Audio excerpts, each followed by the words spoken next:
উৎসর্গ করবে। আপনার কোথায় ভুল হচ্ছে, এখানে একজন অনুসরণ করেছে। ওই একই কথা হলো, ঠাকুরের নামে করতে দিয়েছেন। রজনী বা পারে। এই বাবা, এদিকে আয়, চুপ যা, ওদিকে যা, ওদিকে যা। আমাকে একটু দেখে দাও না বাবা, কোথায় দিদি? এই তো আপনি তাকে খুঁজছেন, এই সেই ঘুম ভরে বাবা, কেমন তপ্ত বসে বসে সামনের দিকে ট্যাপ ট্যাপ করে তাকিয়ে আছে। কি মতন কাজটি চেহারা, বাবা যেন সামনে কতই বলো, আগে যদি ঠিক করে বের হচ্ছে। বাবা, ও বাবা, বাবা গো। এ বাবা, এ বাবা, একটু সারাই দেয় না, বুঝছো একটা? বাবা সারা দাও বাবা। আর বাবা, আমার বাবা, আমার ছেলের বাবা, এই জগতের বাবা, একটু কৃপা করো বাবা। কি বা বলো? আমি মরা তো, আমাকে চরণ তুলে দিয়ে তীর্থান্ত করো বাবা। আমি পাদুকা পড়ি, আমার চরণে ধুলো থাকে না। আমাকে চরণ তুলে না দিলে আমি তোমার চরণ কাছে কি করছো, কি করছো? এই মানুষের কাছে এই বিষ থাকে যে, এই চরণ কামড়ালে সেফটি হয়ে যাচ্ছে। আরে পাদুকা পড়ালে চরণে ধুলো থাকে না, সেবও করতে কেন বলো? আরে কে মুশকিল বলছি পাদুকা পড়া চরণে ধুলো থাকে না, তাও শুনবে না, কি মুশকিল? চরণ তুলে যখন দিলেই না, আমার দুটি মনোবাসনা পূর্ণ করো বাবা। কি বাসনা বলো? আমার ছোট ছেলে বিয়ে পাশ করে 3 বছর বসে আছে, বড় অশান্তিতে আছে। তাকে যদি অর্থ রোজগারের পথ বলে দাও বাবা। স্টেট লটারির টিকিট বিক্রি করতে বলো, কম পরিশ্রমে প্রচুর অর্থ উপার্জন হবে। আপনার অসীম করুণা, ছেলেকে তাই করতে বলবো। আর একটি মাত্র প্রার্থনা, তো বলো না বাবা, এই প্রার্থনাটি এই হতভাগী কি পারছো না বলো? আমার নিজের পাখি দাঁতগুলি সব নড়ে গেছে, মাংসর হাড় চিরুতে পারি না, খুব কষ্ট হয়। দাঁতগুলি যদি শক্ত করে দাও বাবা। এই অরেঞ্জ টুথপেস্ট ব্যবহার করো, বিখ্যাত দাঁতের ডাক্তারের তৈরি, ভারতের সর্বত্র জায়গায় পাওয়া যায় অরেঞ্জ টুথপেস্ট। আমার আর কোনো প্রার্থনা নেই। এই নৈবেদ্যে চাল, বাতাসা, সন্দেশ মেখে তোমার মুখে দিয়ে দেবো বাবা। এই চালের দাসা নেই, এই কলা, এই বাতাসা, এই সন্দেশ, মিষ্টি, এগুলো সব মেখে আমার গলায় মুখে দিয়ে দাও। আচ্ছা, তাই দিচ্ছি। এখন এই গল্পতে চাল, কলা, বাতাসা কিচ্ছু দেবেন না, এই বউরা এখন কিচ্ছু খাওয়া চলবে না। কিন্তু বাবা যে খেতে চাইলেন। আরে আমি ঠিক আছে, ঠিক আছে, বুঝিয়ে বলছি। মহারাজ, আপনার তো এখন এই কিচ্ছু খাওয়া চলবে না, এই যতক্ষণ না আপনার এই সিদ্ধি লাভ হয়। নৈবেদ্যের কলা, বাতাসা, সন্দেশ এসবে দোষ হয় না মাত্র। মহারাজ, আপনি এখন স্বর্গলোকে বিচরণ করছেন, মর্তের কোনো কিছুই আপনার খাওয়া চলবে না। মর্তের মর্তমান কলাও কি নিষিদ্ধ নাকি? মর্তের সব কিছুই আপনার আপনার এই একমাত্র এই খাদ্য হচ্ছে এই মর্তের নুন জল। হ্যাঁ, খাবো প্রভু, হ্যাঁ খাবো না। মর্তের এত ভালো ভালো খাবারই যদি খাওয়া না যায়, ওই নুন জল খেয়ে আমি সিদ্ধি লাভে ভঙ্গ করতে চাই না। বাবা, আপনার মুখের সামনে থেকে নৈবেদ্য ফিরিয়ে নিয়ে যেতে পারবো না। আপনার জন্য এনেছি। আপনার চরণে পুজো দিয়ে এই ছেলে ছোড়াদের মধ্যে বিলিয়ে দিয়ে যায়, তাহলে আপনি তাই করুন, এই আপনার পরকালের কাজ হবে। কিন্তু বাবা তো কিছুই বলছেন না। আরে বাবা বলবে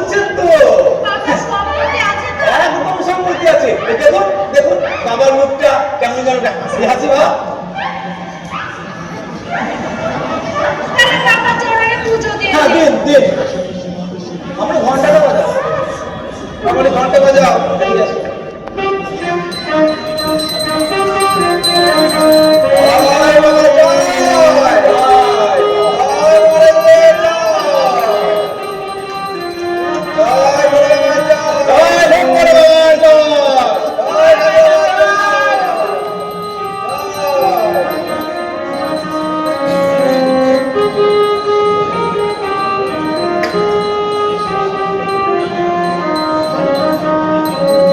বাবা, ওই বিজয় যখন খেলেই না, মনে মনে গ্রহণ করে নাও বাবা। তোমরা বাবাকে প্রণাম করো। জয় বাবা জয় বাবা জয়।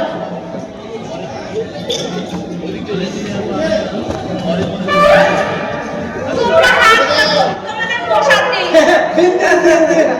বাবা,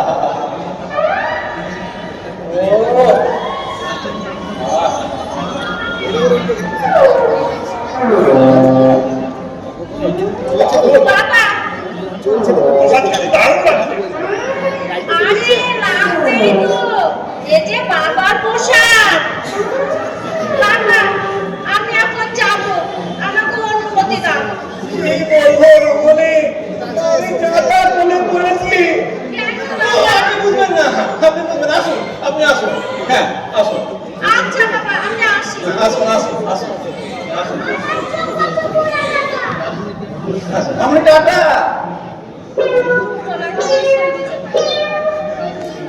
আমি সহ্য করতে পারছি না তোমরা মুখের সামনে থেকে এত ভালো ভালো খাবার সব খেয়ে নিচ্ছ আমাদের খেতে দোষ কোথায়? হ্যাঁ যত দোষ শুধু একা আমার তাই না এখন আর ওসব কথা ভেবে লাভ নেই অনশন যখন আরম্ভ করেছেন তখন আর পিছিয়ে যাওয়ার কোনো পথ না একদম না আসতে পারি? আসুন আমি আকাশবাণীর প্রতিনিধি গদাই পাটকেলে সাক্ষাৎকার রেকর্ডিং করতে এসেছি। রেকর্ডিং হয়ে গেলে সেটা আমরা রেডিও নিউজ রিলে ব্রডকাস্ট করতে পারি। তা আপনারা তো দেরি করে এলেন কেন খবরের কাগজওয়ালারা তো অনেক আগে নিউজ করে চলে গেছে এই খবরের কাগজওয়ালাদের জন্যই আমাদের রেডিওটার বদনাম হয়ে যাচ্ছে। শালারা এত ব্লগ নিউজ বার করে যে আমাদের রেডিওর খবর কেউ শুনতেই চায় না। তাহলে আপনারা আগে থেকে এসে নিউজ করলেই পারেন একটা একটু রাখি, বুঝলেন? আপনারা একটু আগে আসবেন তো আগে এসে নিউজ করবেন এ তো আর প্রাইভেট লিমিটেড ব্যাপার নয়, রীতিমতো গভর্নমেন্টের ব্যাপার। আমাদের কোথাও যেতে হলে প্রথমে স্টেশন ডিরেক্টরের পারমিশন চাই, স্টেশন ডিরেক্টরের পারমিশন পেলে দিল্লি জেনারেল ডিরেক্টরের পারমিশন পাই, দিল্লি জেনারেল ডিরেক্টরের পারমিশন পেলে সেক্রেটারির পারমিশন চাই, সেক্রেটারি মন্ত্রী ক্যাবিনেটের পারমিশন পেলে তবে গিয়ে আমরা সেই খবর প্রচার করতে পারি। এই আপনাদের এত এই নিয়ম কানুন মেনে চলতে হয় বলে না রেডিওর খবর সব পাচ্ছি একদম এক্স্যাক্টলি। পাবলিক এগুলো না বুঝে আমাদের শুধু প্রশ্ন করে অমুকের জন্মদিনে কেন তার মৃত্যু দিবস পালন করা হবে। আরে বাবা, কারোর যদি জন্মদিবসের পারমিশন পৌঁছাতে মৃত্যু দিবস চলে আসে, আমরা কি করতে পারি বলুন? তাই আমরা জন্মদিবস আর মৃত্যু দিবস একই দিনে পালন করি। আপনারা ওই অপরাধের বিরুদ্ধে প্রতিবাদ করেন না কেন অপরাধের বিরুদ্ধে প্রতিবাদ করা সংবিধান বিরোধী, ও কাজ আমরা করতে পারি না। তাতে দরকার হয় আমাদের রেডিওর খবর কেউ শুনো বা রেডিও খোলে আরশোলাপ চাষ করে, তাতে আমাদের কিচ্ছু এসে যায় না। আচ্ছা যাক, সময় নষ্ট করার লাভ নেই, বুঝলেন? আমাকে রেকর্ডিং করতে দিন। হ্যাঁ করুন হ্যাঁ করুন গদাই বাবু, আমি প্রথমে মেশিনটা চালু করে আপনার সম্বন্ধে কিছু বলে নেব, বুঝলেন? তারপরে আপনাকে এরকম ইশারা করলে আপনি বলতে শুরু করবেন। অদ্বৈতার সম্বন্ধে আপনি কিছু না জেনে শুনে কি করে বলবেন রেডিওতে কারোর সম্বন্ধে কিছু বলার জন্য বিশেষ কিছু জানার দরকার হয় না, বুঝলেন? আমরা কোনো বিষয়ে অজ্ঞ হয়েও তার সম্বন্ধে অনর্গল বলে যেতে পারি। অবশ্য আপনি এক্ষুনি সেটা বুঝতে পারবেন। আচ্ছা, আমি স্টার্ট করছি, আপনাকে কেউ কথা বলবেন না please। এই দাদা একদম চোখ বলুন আকাশবাণী সংবাদ বুঝিয়ে আজকে আজকের বিষয় গদাই পাটকেলের অনশন। রচনা কাব্যময় বন্দ্যোপাধ্যায়, প্রযোজনা জ্বালাকৃষ্ণ রায়। চারিদিকে শুধু একটাই কথা, ক্ষুধা ক্ষুধা, আকাশে বাতাসে ক্ষুধা, জলে স্থলে ক্ষুধা, পদ্মার এপারে ক্ষুধা, পদ্মার ওপারে ক্ষুধা। পদ্মার এপারে ক্ষুধিত হলে বলা হয় খিদে পেয়েছে, আর পদ্মার ওপারে ক্ষুধিত হলে বলা হয় ক্ষুধা পাইছে। সে যাই হোক, এ তো চিরন্তন ক্ষুধার। তাই বিশ্বকবি রবীন্দ্রনাথ লিখেছিলেন ক্ষুধিত পাষাণ। আর এই ক্ষুধিত পাষাণ পড়ে আমাদের সরকার বুঝতে পেরেছিলেন পাষাণের যদি খিদে থাকে, মানুষের খিদে থাকাটা তো খুব স্বাভাবিক। কিন্তু এদেশে খাদ্য কোথায়? এদেশে তো খাদ্যের থেকে খাদক বেশি। তাই শুরু হলো রেশনিং। কিন্তু রেশনিং এর খাদ্যে তো এদের উদর পূরণ হয় না, এরা তো রাক্ষস।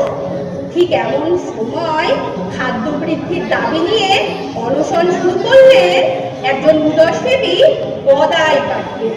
আমাদের সঙ্গে সাক্ষাৎকারে তিনি বলেন,